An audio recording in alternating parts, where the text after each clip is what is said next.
Il y a un continent où Christophe de Margerie a noué des liens particulièrement étroits avec des régimes contestés.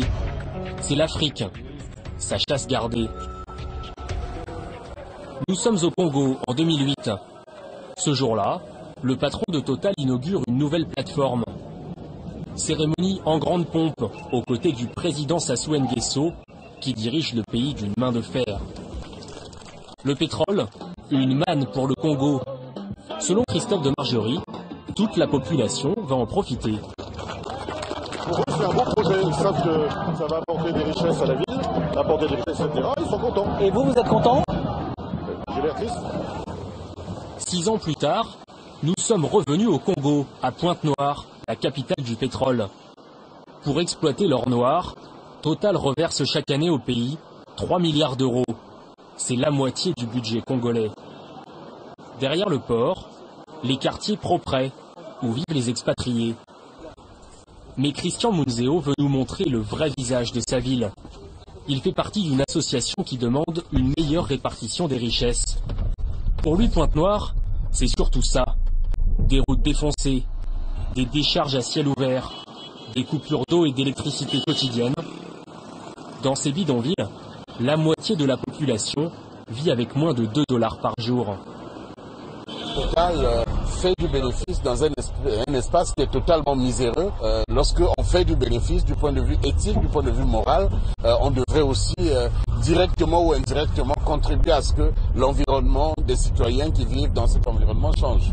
Et pour nous, le passage de Margerie, il est pour nous quelconque. Total verse tout de même 30 millions d'euros par an à des écoles, des hôpitaux et des petites entreprises locales.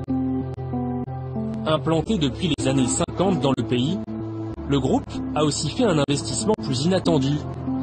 Un pied-à-terre pour son PDG.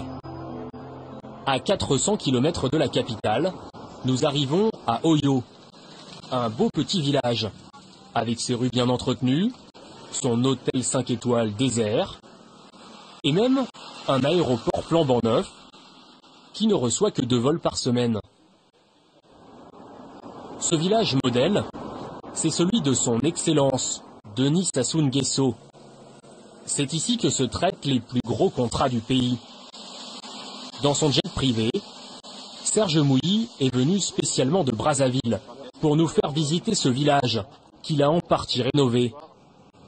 En 2011, à la demande de Total, l'entrepreneur a bâti une belle villa pour les séjours de Christophe de Margerie. Bonjour. Bonjour. Et donc voilà, une maison simple. Et on est loin de la maison du chef de l'État?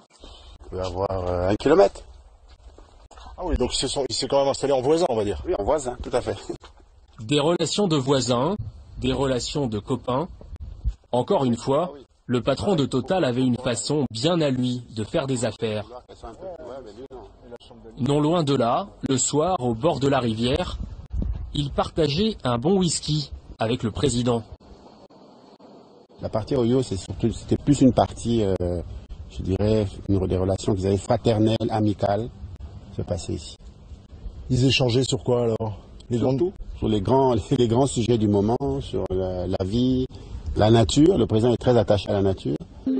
Denis Sassou Nguesso, pourtant, est un personnage sulfureux. 35 ans de règne quasi ininterrompu à la tête du Congo, des accusations répétées de fraude électorale, de détournement de fonds publics. Il reçoit très rarement les journalistes. Mais à l'évocation de Christophe de Margerie, les portes du palais présidentiel s'ouvrent en grand. Le chef de l'État, 71 ans, veut rendre hommage à celui qui a fait tomber tant d'argent dans les caisses du pays. Voilà, on est en train de chahuter. Hein. On chahute et puis ensuite on passe aux choses sérieuses. C'est des bons souvenirs. Souvenirs. Vous allez me la laisser? Oui, je vous la laisse. Des patrons français du pétrole, le président en a côtoyé une demi-douzaine. Mais c'est avec Christophe de Margerie que le courant est le mieux passé. Je lui disais, écoute, Christophe, parce qu'on se tutoyait aussi, faut le dire, en privé, parce qu'on était quand même des amis, on pouvait se dire des choses directement.